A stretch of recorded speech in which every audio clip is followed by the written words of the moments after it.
O presidente Lula tem encontrado dificuldades em garantir uma base de apoio no Congresso Nacional que lhe garanta a aprovação de temas mais complexos, especialmente as que exigem maioria qualificada, como as emendas à Constituição.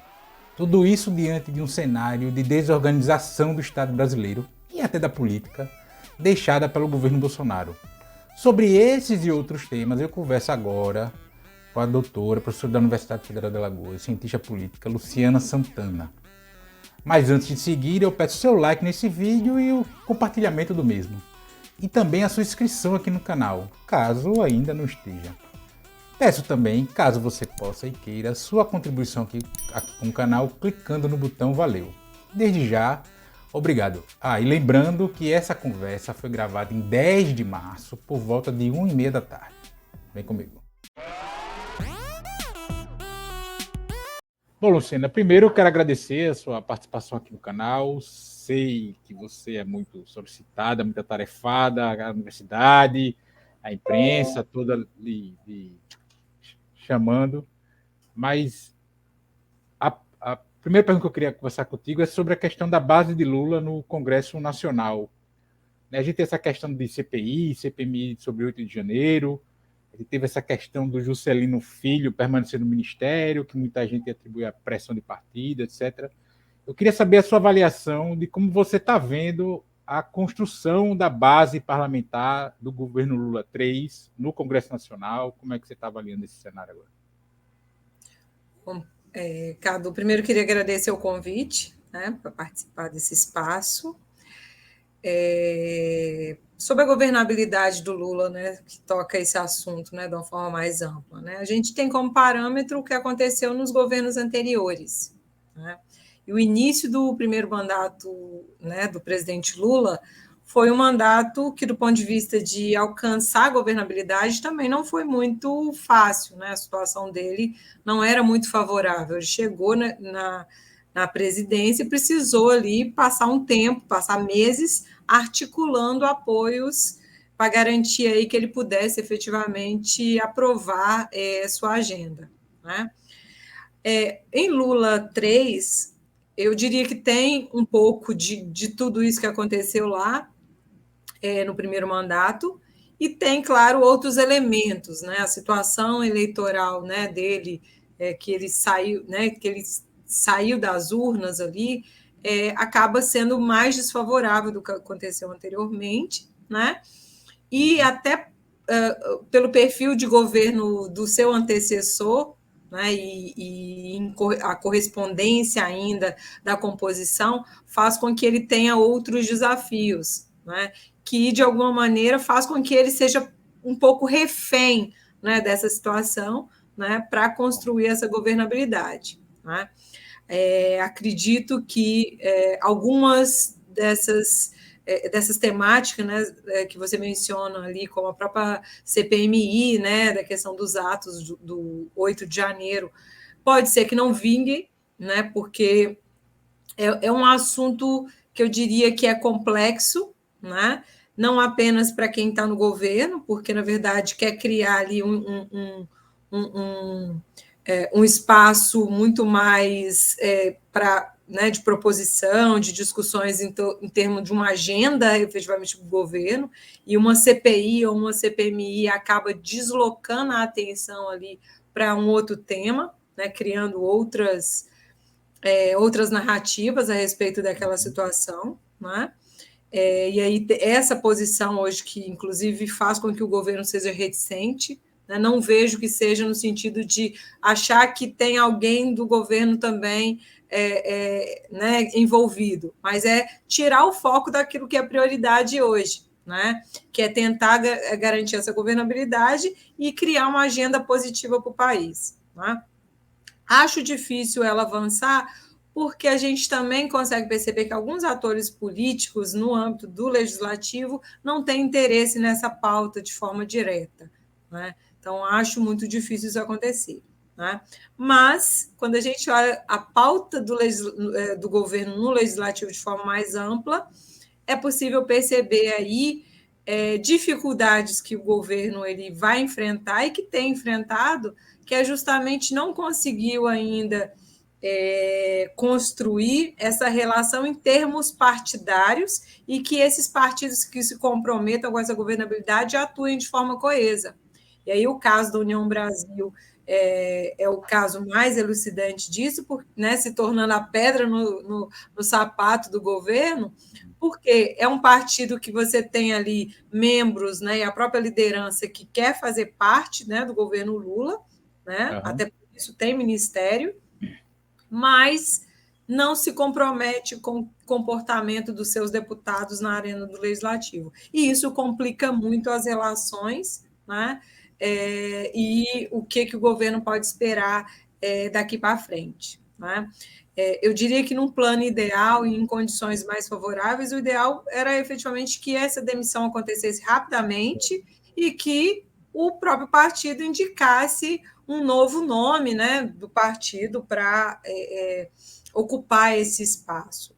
Mas parece que existe uma pressão ali muito específica em relação à manutenção do nome do Juscelino, e aí acho que Lula se torna, nesse caso, refém dessa situação, porque ele pede a indicação para o partido, e, em tese, você espera que ele também se responsabilize pelas ações e comportamentos desses indicados, e não é isso que acaba acontecendo na prática. O ônus fica efetivamente para quem tem a caneta na mão, e no caso o presidente Lula. Né? Ontem à noite, né, a gente teve esse encontro aí, esse jantar do Lula, Vinícius Padilha, Paulo Pimenta, com o Arthur Lira. Fala-se, né, o Paulo Capelli do Metrópolis foi quem deu a informação em primeira mão, fala-se que isso teria sido motivado, inclusive, pela fala do Arthur Lira, de que não tem base consolidada e tal. E a gente sabe que o Arthur Lira é um político que tem muita fome por espaço, né? Digamos assim, né? Ele quer, inclusive aqui em Alagoas mesmo, tem essa questão do INCRA, que o atual superintendente do INCRA em Alagoas é primo dele, que está desde o Temer, diga-se de passagem, né? O César Lira, ele vem se mantendo ali no posto. Você acha que sai dali um acordo de aspas, pacificação, pelo menos com a Câmara de Deputados ali, que o Lira consegue acordar com o Lula de tocar as pautas do governo, enfim, pelo menos as menos problemáticas, digamos assim. E o que é que você acha o que é que o Lira quer? É isso mesmo que ele quer, né? Ele quer espaços no governo, né? Se já não, pelo menos um segundo, né? Enfim, como é que você está vendo isso?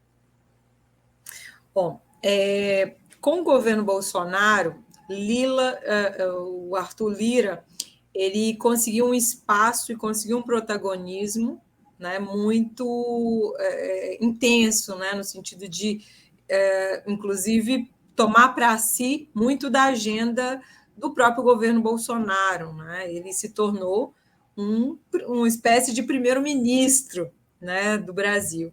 Né? Claro que essa força política naquele momento ali, né, quando ele assume em 2021, está muito atrelada também com algumas estratégias que já estavam, né, encaminhadas, e o orçamento secreto era uma delas. Isso fortaleceu muito o poder de barganha dele e de pressão em relação ao executivo. Né? Então, também considero que Bolsonaro foi refém de Lira, né, nesse processo. Né? Porque alterou toda a configuração de forças, e aí esquecendo atores políticos, entre executivo e legislativo no plano federal. Né? Que é uma crítica, inclusive, que a gente, que estuda o legislativo, tem a respeito disso. Né? Foge toda a dinâmica que a gente acompanha desde aí, né, do governo Fernando Henrique Cardoso. Né? Com o governo Lula, ele perde, né, esse monopólio, né, sobre o orçamento secreto, sobre a definição, né, desse orçamento secreto, né, mas ele tem agora a oportunidade de pressionar o presidente, né, o executivo, por meio, né, dessa força parlamentar. Então, no momento que ele faz uma fala como essa, ele não fala à toa. Ele manda mensagem para o governo falando: olha, você depende de mim para ter a maioria que você precisa para aprovar a agenda. Ou seja, eu preciso que você também considere isso, né, em termos de recompensa. Né? E aí, sim, tem essa questão que você menciona, a questão de espaços. Né? Num presidencialismo de coalizão, onde as relações se dão em termos partidários da negociação do executivo com o legislativo, né? Então, a ocupação de cargos, a ocupação de espaços no governo é um tipo de recompensa. Então, a gente poderia ler que ele está tentando pressionar por esses espaços, né? Mas, claro, o governo também precisa ter a confiança de que efetivamente os acordos firmados eles vão ser cumpridos, né? E hoje, numa outra condição, como eu mencionei, sem o orçamento secreto, né? Então, acho que tem isso. Lira aproveita também de uma oportunidade para poder utilizar a Arena Nacional para se fortalecer, inclusive em Alagoas, né? Era isso que eu ia colocar, perguntar a você agora, exatamente. Que por mais que ele tenha essa força, né? Ele é presidente da Câmara dos Deputados, né? Um cargo importante. Né? A gente sabe que internamente não existe essa unanimidade assim, né? Especialmente quando a gente olha o panorama do governo, da Assembleia Legislativa. Né? Ele foi muito feliz durante as eleições, porque a base dele ainda estava muito atrelada, né, a acordos aí que foram costurados por causa do orçamento secreto, e aí as suas principais bases eram os prefeitos, então era um tipo também de recompensa, né, dessa base eleitoral em reelegê-lo e reelegê-lo com uma força maior das urnas, né? Mas hoje a gente diria, e eu vejo isso claramente, dentro de Alagoas, ele não é essa figura, ele não é o ator político principal do momento. Ele não é essas Coca-Cola toda mais, né, aqui em Alagoas. Eu acho que é exatamente isso. E a gente tem que pensar que o mandato dele como presidente termina em 2024, ele não tem possibilidade de reeleição. Né? Ou seja, ele volta a ser um deputado comum. Ele pode até ter uma liderança sobre o Centrão, mas ele vai ser mais um da bancada né, alagoana na Câmara dos Deputados. Em paralelo, ele vê o principal adversário dele, né, que é o senador Renan Calheiros, com um filho-ministro, assim, na prática, 2 senadores, né, filho-ministro, Assembleia Legislativa toda, praticamente, né, governador, assim, hipertrofiado, né, os Calheiros são 60 e tantos prefeitos, né.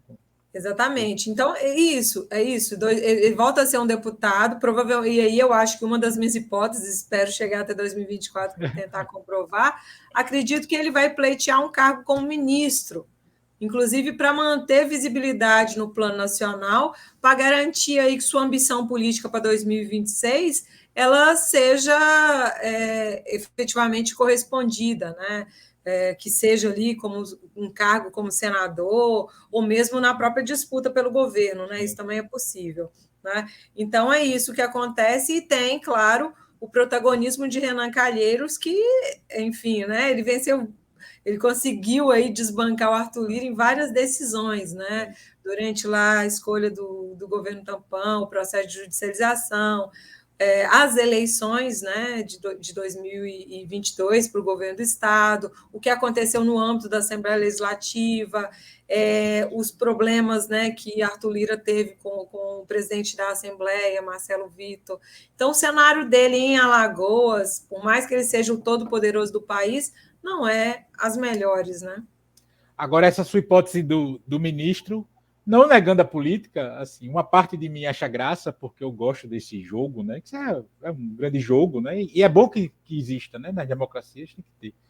Mas que, se isso ocorrer de fato, vai ser um tilt tão grande na cabeça de tanta gente que eu fico imaginando quando as reações, né? Principalmente nesse momento, a partir desse cenário de agora, porque daqui a 2 anos também pode ir. Os amores e as paixões e os ódios em relação ao Arthur Lira podem estar em outro patamar, né? Mas, Luciano, eu também queria conversar contigo. A gente tem o Lula já há algum tempo, trazendo para si uma briga, uma luta que é justa, que é essa relação, a questão da taxa de juros básica de 3,75. Mas ele trouxe para si o embate direto, ou mais direto, com o Campos Neto, que é o presidente do Banco Central. Como é que você vê essa postura Assim, você acha que taticamente foi correto ser o Lula ser o cara que briga e ter, por exemplo, o Fernando Haddad mais ponderado, naquele jogo de policial bom, policial ruim, né? O Lula bancando o policial brabo e o Haddad e o policial bonzinho. Como é que você viu esse... Tem algo que é bastante interessante no âmbito da política, é isso, né? Nem tudo que chega aos holofotes é somente aquilo, né, que a gente está observando. E essas relações e o que cada mensagem quer, né, ser passada, ela tem ali estratégias muito claras, né? Então, para mim, já tem uma clareza em relação por que o Lula toma para si essa responsabilidade, né, nesse momento. Né? Primeiro, porque tem as condições nas quais ele foi eleito, né, com uma base eleitoral extremamente heterogênea, reunindo aí uma frente ampla, né, mas que tem uma parcela dessa base eleitoral que gostaria efetivamente que as decisões econômicas seguissem numa outra direção. Né? E o Lula tenta, de alguma maneira, mandar um recado que ele está pressionando e que ele também, né, tem essas demandas, ou pelo menos ele gostaria que fossem atendidas. Como ele está no início de governo e até essas manifestações esses atos criminosos que aconteceram, as manifestações nos quartéis e esses atos criminosos que aconteceram no dia 8 de janeiro, ele acaba ele tendo um capital político que o permita fazer isso hoje. Provavelmente ele não fará daqui a um tempo, né? Mas nessas condições é factível, até porque né, ali adiante teve a questão já da reoneração, né? Então ele se antecipou, né, deu a mensagem, né, comprou para si essa briga entre aspas com o presidente do Banco Central para mandar uma mensagem para a base, né, de que ele não está em concordância com as políticas que estão sendo adotadas pelo Banco Central. Mas ele sabe, o Lula é muito habilidoso e inteligente, ele sabe que o jogo é jogado nos bastidores, né? E que ele precisa ali de também ter um canal de interlocução com o próprio Banco Central, né? Até porque, em alguma medida, ele precisa ter essa aproximação, né? Já que o presidente do Banco Central vai estar ali até 2024, né? E também mandar uma mensagem para outros operadores do mercado. E o Haddad é o homem hoje de confiança do presidente para fazer essa interlocução, né? Por mais que desagrade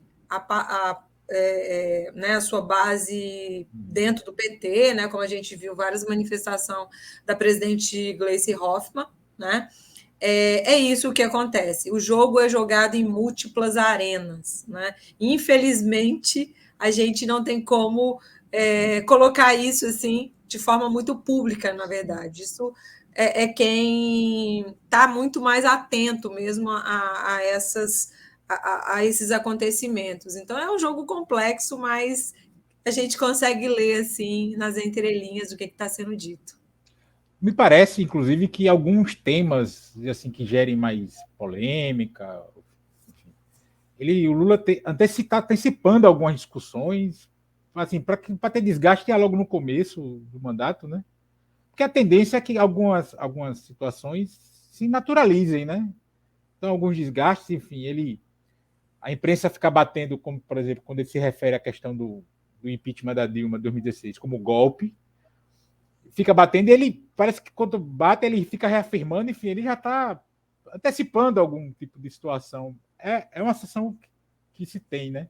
Ele comprou logo a briga com o Banco Central agora logo no começo, com o cara tal, inclusive nem fala o nome do presidente do Banco Central, né? Ele chama cidadão, né? Assim, é uma sensação que eu tenho. Faz sentido para você isso, assim, ele para que antecipar desgaste para que fique mais longe dos processos eleitorais, né? Porque ano que vem já tem eleição de novo, né? Já é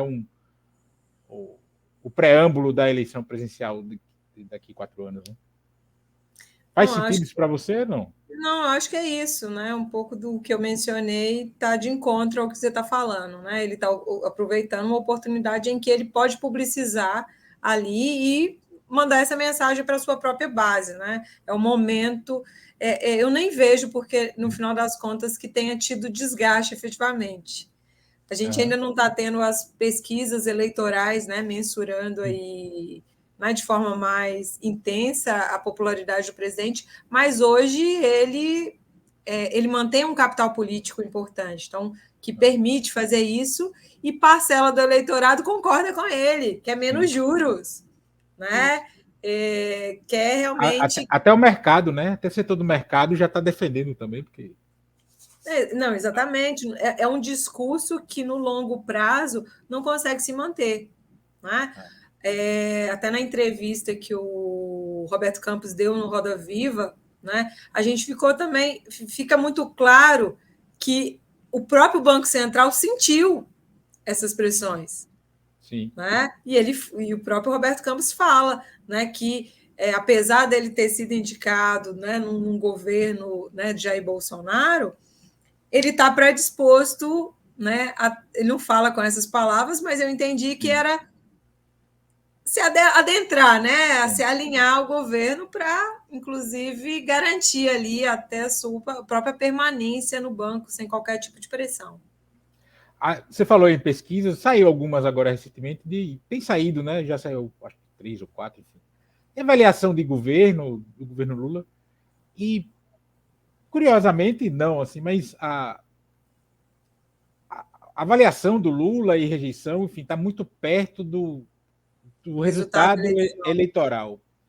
Então, a gente tem ainda os eleitores de Lula e Bolsonaro, ainda, quem Bolsonaro, em boa medida, né? Os eleitores de Bolsonaro acham o governo Lula péssimo, e os eleitores do Lula acham o governo Lula bom e ótimo, enfim, em alguma medida.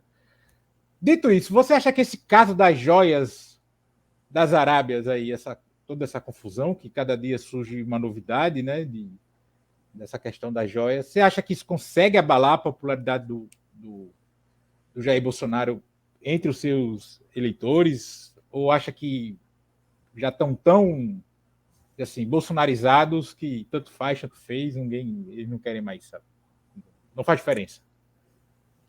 Bom, esse caso das joias, eu acho que ele vai ainda dar muito pano para manga, assim, acho que vai dar muita conversa ainda, e acho que isso só fortalece os discursos que vão impulsionar aí uma possível inelegibilidade do ex-presidente Bolsonaro. Né? Claro que não é só esse episódio, né? Como eu falei, o acúmulo, né, de outros eventos que estão aí, né, estão sendo foco de atenção, especialmente do judiciário, e com certeza isso vai ampliar o desgaste político de Jair Bolsonaro. Né? Apesar dessas pesquisas aí, inclusive, elas fazem avaliação de governo, né? Mas a gente não tem uma ideia, por exemplo, na comparação com Jair Bolsonaro de forma mais clara. Então, acho que o que está permanecendo ainda é um resquício grande de antipetismo, né? Mas eu acredito que o bolsonarismo, esse bolsonarismo que foi apoiador de Bolsonaro nas urnas, ele já reduziu um pouco. Né? Inclusive por vários fatos, né? A falta de compromisso, né, de responsabilidade do presidente ainda durante o mandato, né, depois de 30 de outubro, depois saiu do resultado, ele praticamente deixou de ser presidente, né, abandonou o governo, fugiu para os Estados Unidos, né, várias pessoas na frente dos quartéis, isso também incomodou muita gente, mesmo que aquelas que votaram em Jair Bolsonaro, e o 8 de janeiro, né? Então, isso já tinha intensificado bastante. Outros episódios, né, que estão relacionados a processo de corrupção e cada vez mais as evidências ficando mais fortalecidas, isso amplia esse desgaste. Não à toa, Cadu, a gente tem o nome da Michelle Bolsonaro sendo ventilado aí, né? e tem sido incorporado nas falas do presidente do PL, né, Valdemar da Costa Neto, né, ali como um nome para né, fortalecer o partido no país, né, que é que ela percorra o país, que ela, né, se apresente. Né? Você acha Então, que ela consegue segurar os eleitores de Bolsonaro ali? Né? Você acha que ela tem essa capacidade de segurar? Acho que são atores políticos diferentes, né? Acho que ela, o que aconteceu é que durante o processo eleitoral, especialmente, ela se mostrou uma pessoa contínuo com a política no sentido de comunicação, isso é inegável. Né? Quando a gente faz a comparação de Bolsonaro e Michele Bolsonaro, ela se comunica muito melhor, né, do que ele. Né? E isso pode fazer com que ela cresça, né, que ela consiga abarcar ali parte desse eleitorado e se houver necessidade, transferir preferência, né, de voto, né? Mas não acho que ela ainda é o nome viável para uma substituição de Jair Bolsonaro. Né? Por que eu digo isso? Porque dentro do próprio PL e dentro da própria família Bolsonaro, a gente já vê os próprios boicotes ao nome da Michelle. Né? Então, se não há uma coesão, se não há ali, né,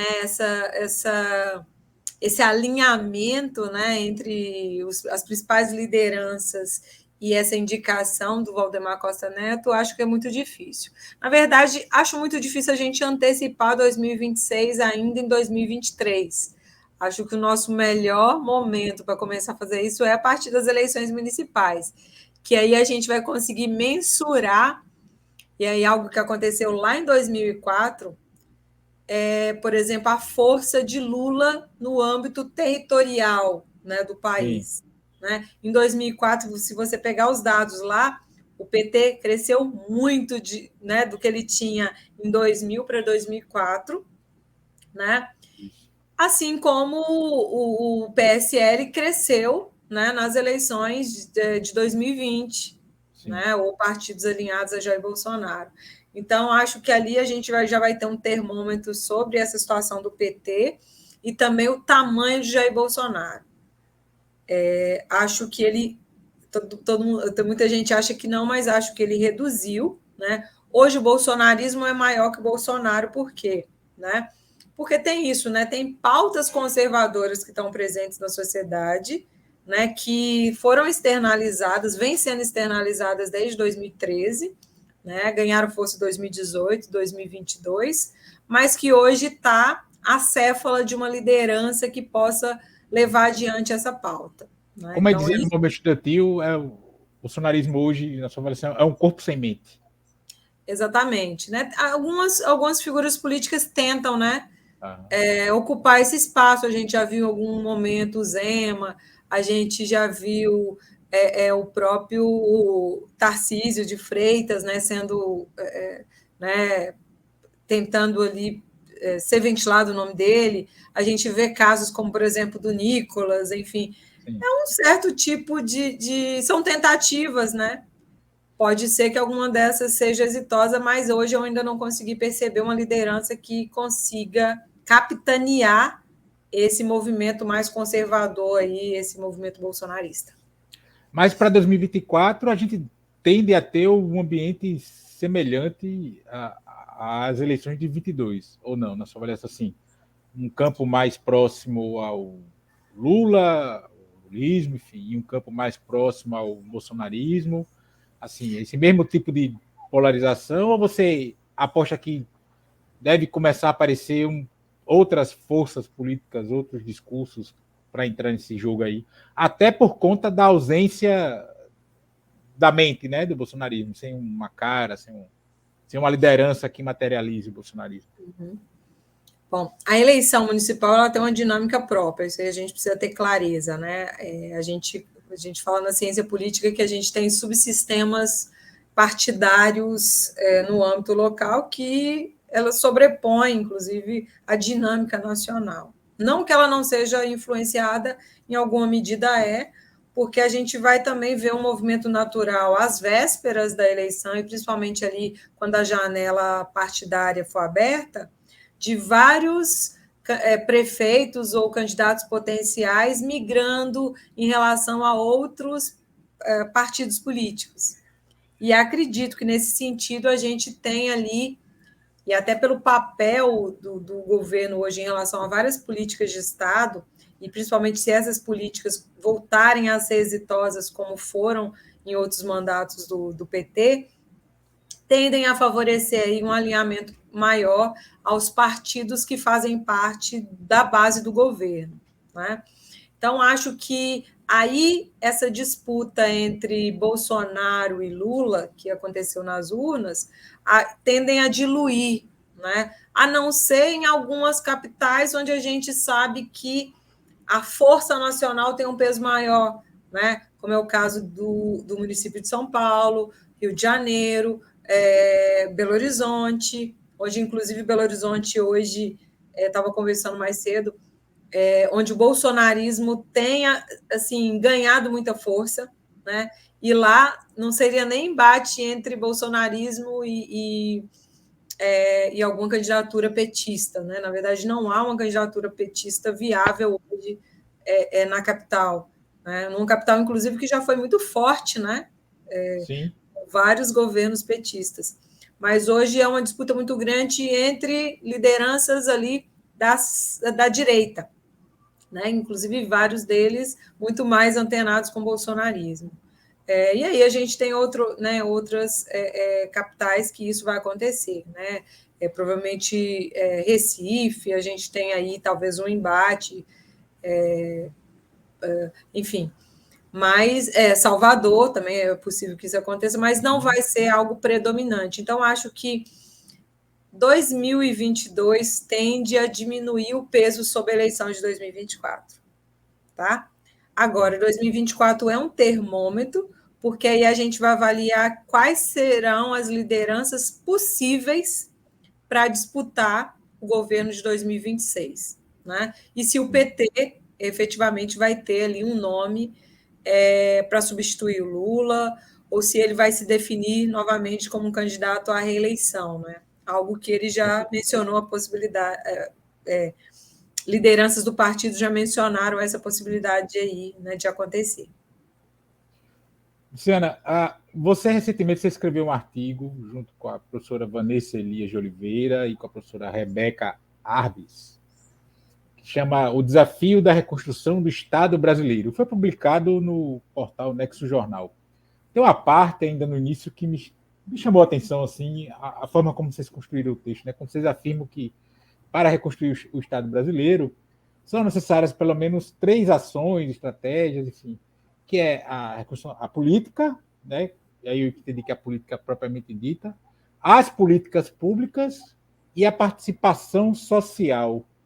Eu queria que você explanasse um pouco assim, como é que vocês chegaram a esse raciocínio, por que essas 3 questões seriam as essenciais para a reconstrução do Estado brasileiro, enfim, é o cenário que o Lula pega agora, que o Bolsonaro deixou, do Temer, enfim, como é que vocês...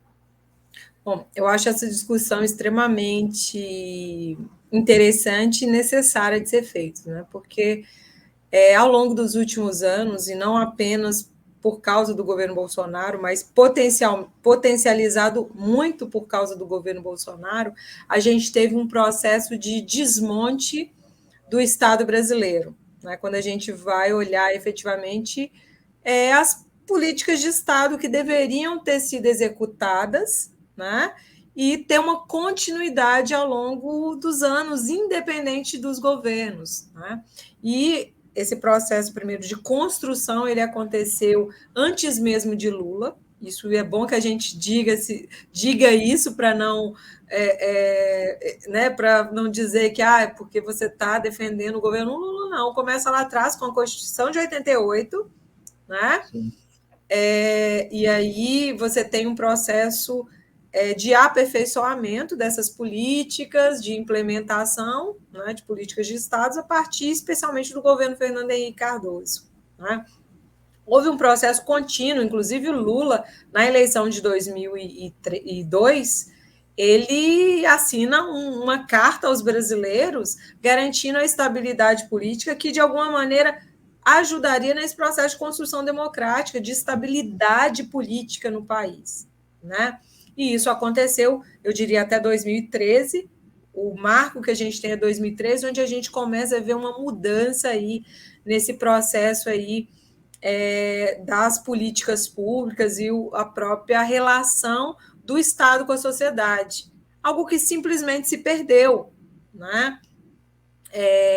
A participação social é algo que foi instituído pela Constituição de 1988, não foi uma criação do PT, né? O que aconteceu é que o PT ele colocou em prática essa participação social, né? Valorizando o papel dos conselhos na elaboração, ou seja, na produção de políticas públicas, e que essas políticas públicas efetivamente tivessem correspondência com aquelas demandas da sociedade. Era uma oportunidade de quem estava no município, lideranças no município discutissem e apresentassem propostas, quem estivesse atuando, né, na arena estadual e depois na arena nacional, as lideranças nacionais, chegando até as discussões no governo, junto com o Congresso Nacional, para viabilizar as melhores políticas públicas a serem implementadas, e muitas delas viraram planos nacionais, né, e que eram sistematizados e implementados, e tinha ali um acompanhamento devido e a gente conseguia ver os resultados. Isso acabou. Então, esse processo de reconstrução que a gente menciona tem desafios para o governo federal, por quê? Né? Primeiro, que ele precisa reconstruir o Estado no sentido de reconstruir essas políticas, reconstruí-las institucionalmente, né? Garantindo, inclusive, né, que essa continuidade posteriormente aconteça, né? E falo especialmente em áreas que são sensíveis para a população como um todo, né? Onde essas políticas de Estado tocam. Mas para que ele efetivamente ele consiga atingir esse objetivo, né, é importante, né, primeiro, que ele garanta essa governabilidade, né? Infelizmente, o Brasil ele tem um sistema político em que demanda que haja uma negociação intensa entre executivo e legislativo, e que essas relações elas se dão em termos partidários, né? O famoso presidencialismo de coalizão, né? Então, primeiro, restabelecendo esse presidencialismo de coalizão, garantir aí esse apoio político para lhe dar a governabilidade para, quando chegar essa pauta, né, dessas políticas públicas, né, remontadas, né, diríamos assim, ela tenha efetivamente espaço ali para serem debatidas junto com os legisladores, e garantir ali que atores estratégicos da sociedade civil participem desse processo, seja por meio das audiências, seja por meio dos conselhos, que participem, né, desse processo. Então, aí sim, a gente poderia dizer que esse processo de reconstrução democrática ele teria sido concluído. Hoje a gente está no início desse processo de reconstrução do Estado brasileiro. Entendi. Luciana, eu queria, a gente já chegou aqui no tempo combinado, eu queria lhe agradecer a participação aqui no canal. Fico honrado com a sua presença. Espero que em outras oportunidades a gente possa bater outros papos sobre a política, sobre a vida pública brasileira, que de uns anos para cá tem dado banho nos roteiristas da Netflix, né, das séries super produzidas de Hollywood, enfim, sobre esse tipo de jogo. O Brasil tem dado um show, né, de roteiro. Deixo para você agora as considerações finais, se quiser comentar mais algum assunto que a gente não abordou, fica à vontade. Cadu, primeiro queria te agradecer, né, a oportunidade mais uma vez, né? A gente está sempre em contato, né? Por outros motivos, né? Jornalísticos, enfim. Mas me coloco à disposição para quando você precisar. E acho que a gente um pouco disso, né? Só concluindo esse monte de assunto que a gente tocou hoje, né? Desde o primeiro dia, né, do ano, eu poderia até dizer um pouco antes, a gente não parou, né? Então, o governo Lula, esse processo de reconstrução aí, ele está muito intenso, né? E isso faz, inclusive, com que muitas vezes a conjuntura se torne um pouco desfavorável em alguns momentos, né? Para que o governo avance mais, né? Falo por causa desses mesmos episódios que vêm, né? É ministra da Comunicação, né? Relação com milícias, é o caso Juscelino, é a questão do Banco Central, enfim, né? Reoneração aí dos combustíveis. Então, tem muita coisa, e isso faz parte também, né? Desse processo de desmonte que aconteceu no país nos últimos anos. Provavelmente, se isso não tivesse acontecido, se a gente tivesse uma estabilidade política, e aí não quero falar nem que sem alternância, porque para mim eu defendo muito a alternância de governos. Acho importante, saudável que os governos tenham a possibilidade aí dessa alternância, né? Mas tem que ser alternâncias com responsabilidade, com pessoas que consigam entender o papel do Estado. Sim. Né? Ou seja, o Estado é permanente, os governos é que passam. E que esse Estado ele tem obrigações com a sociedade, né? Especialmente uma população onde você tem uma parcela muito dependente, né? Em situações de muita vulnerabilidade social. Né?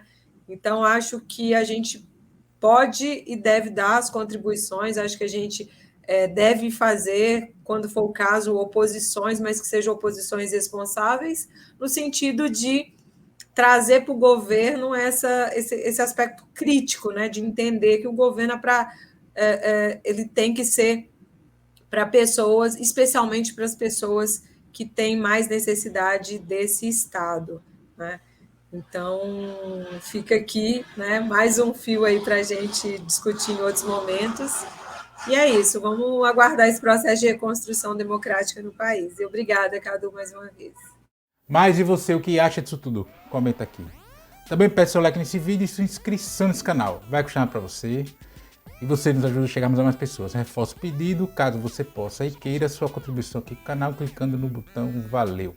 Peço também que você acesse meu blog de texto, que está aparecendo aqui embaixo da tela. E ressalto sempre que você pode discordar de tudo que foi dito nessa entrevista aqui nos comentários. Mas só não vale xingar nem falar da mãe do povo. Obrigado.